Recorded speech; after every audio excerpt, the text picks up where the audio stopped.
પાલનપુર તાલુકાના એગોલા ગામે 6 વર્ષ અગાઉ બસ સ્ટેન્ડના બાંકડે બેઠેલા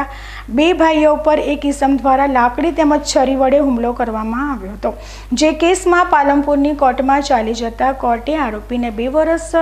સાદી કેદ અને ફરિયાદીને 10,000નું વળતર ચૂકવવાનો હુકમ કર્યો છે। પાલનપુર તાલુકાના એગોલા ગામે વર્ષ 2018માં વીરાભાઈ રૂપાભાઈ ચૌહાણ અને તેમના મોટા ભાઈ ધુડાભાઈ ચૌહાણ સાંજના સમયે પોતાના ભત્રીજાને લેવા માટે બસ સ્ટેન્ડના બાંકડા પર બેઠા હતા। તે સમયે ગામના લક્ષ્મણભાઈ માનાભાઈ વાલ્મીકી આવીને કહેલ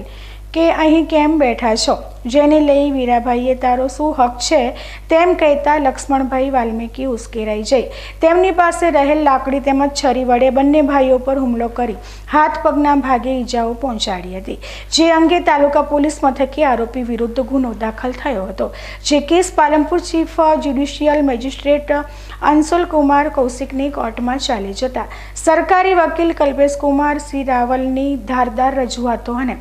આધાર પુરાવાને લઈ ન્યાયાધીશે આરોપીને 2 વર્ષ સાદી કેસની સજા ફટકારી છે અને ફરિયાદીને રૂપિયા 10,000નું વળતર ચૂકવવાનો હુકમ કર્યો છે।